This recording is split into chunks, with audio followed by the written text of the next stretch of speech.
ओम नमो भगवते वासुदेवाय नमः। प्रिय भक्तों, आइए सुनते हैं एकादशी की एक सुंदर कथा। बहुत समय पहले की बात है। एक समृद्ध नगर में धर्मपाल नाम का एक व्यापारी रहता था। धर्मपाल स्वभाव से अत्यंत दयालु और धार्मिक था। उसकी एक छोटी पुत्री थी जिसका नाम नर्मदा था। नर्मदा अभी केवल 7 वर्ष की ही थी, लेकिन उसके मुख पर एक दिव्य तेज थी और स्वभाव में गजब की विनम्रता थी। दुर्भाग्यवश जब नर्मदा बहुत छोटी थी तभी उसकी माता का स्वर्गवास हो गया था। धर्मपाल ने नर्मदा के पालन पोषण के लिए दूसरा विवाह किया। उसकी नई पत्नी का नाम भानुमति था। भानुमति स्वभाव से बहुत कठोर और ईर्ष्या करने वाली थी। उसे धर्मपाल का अपनी बेटी नर्मदा के प्रति प्रेम बिल्कुल नहीं सुहाता था। जैसे जैसे समय बीता, भानुमति का व्यवहार नर्मदा के प्रति क्रूर होता चला गया। वह छोटी सी बच्ची से घर के सारे कठिन काम करवाती थी और उसे भरपेट खाना भी नहीं देती थी। परंतु नर्मदा ने कभी अपने पिता से यह बात की शिकायत नहीं की। उसने अपनी संघर्ष माँ से सीखी थी कि हर परिस्थिति में भगवान नारायण का स्मरण करना चाहिए। एक बार नगर में एकादशी व्रत की चर्चा हो रही थी।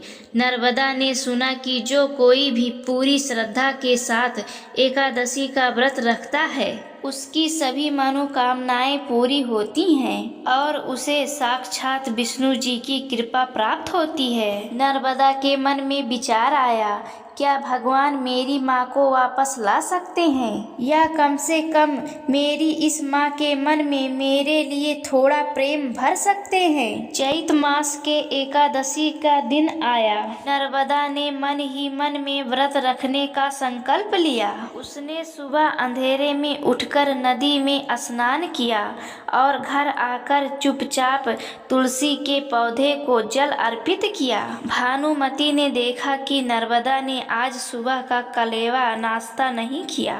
उसने कड़कड़ाकर पूछा, ए छोकरी, तूने खाना क्यों नहीं खाया? नर्मदा को परेशान करते हुए बोली, तू कहीं कोई चाल तो नहीं चल रही?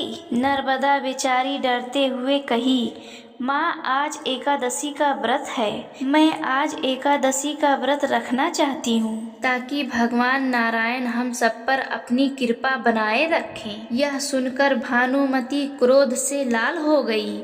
उसने सोचा कि व्रत के बहाने यह लड़की काम से जी चुरा रही है। उसने नर्मदा को दंड देने के लिए घर के सबसे भारी काम को सौंप दिए, जैसे कुएं से पानी भरना, लकड़ियां काटना और अनाज बिचारना। पूरा दिन बीत गया। नर्मदा भूखी प्यासी अपने काम में लगी रही, लेकिन उसके होठों पर निरंतर ओम नमो भगवते वासुदेवाय नमो मंत्र का जाप था। दोपहर की चिलचिलाती धूप में वह थककर चूर हो गई, पर उसने जल की एक बूंद भी ग्रहण नहीं किया। शाम को जब पूजा का समय आया तो भानुमति ने जानबूझकर नर्मदा के सामने स्वादिष्ट पकवान बनाए और उसकी महक से उसे ललचवाने की कोशिश की। उसकी माँ ने कहा, देख कितना स्वादिष्ट हलवा बनाया है, छोड़ यह सब ढोंग, आकर खा ले,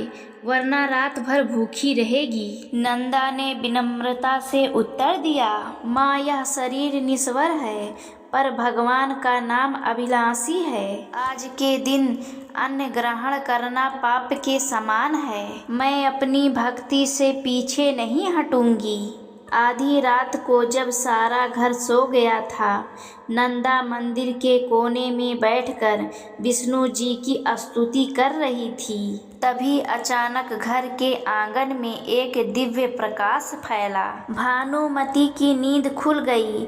उसने खिड़की से देखा कि साक्षात भगवान विष्णु एक छोटे बालक के रूप में नंदा के पास खड़े हैं और उसे अपने हाथों से दिव्य फल खिला रहे हैं। उस बालक रूपी भगवान ने नंदा के सिर पर हाथ फेरते हुए कहा, पुत्री, तुम्हारी निस्वार्थ भक्ति और सहनशीलता ने मुझे प्रसन्न किया है।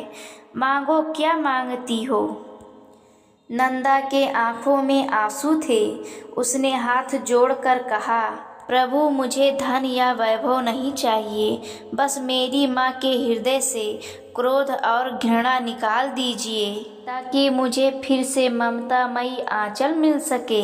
यह सुनकर भानुमति शब्द रह गई। उसे अपनी तुच्छता और नर्मदा की महानता का बोध हुआ। वह भागती हुई आई और नर्मदा के चरणों में गिर पड़ी। उसकी आंखों से पश्चाताप के आंसू बह रहे थे। अगले दिन त्रयोदशी थी। भानुमति ने स्वयं नंदा को नहलाया, नए वस्त्र पहनाए और पूरी विधि विधान से उसका व्रत खुलवाया। वह सैतोली माँ नर्मदा की सगी माँ से बढ़कर प्रेम देने लगी। धर्मपाल यह सब देखकर भावुक हो गया।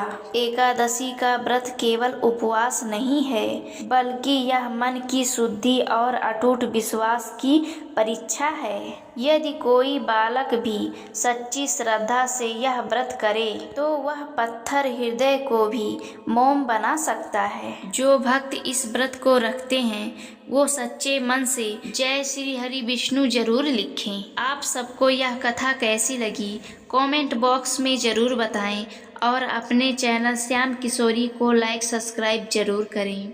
सभी प्रेम से बोलो ओम नमो भगवते वासुदेवाय नमः।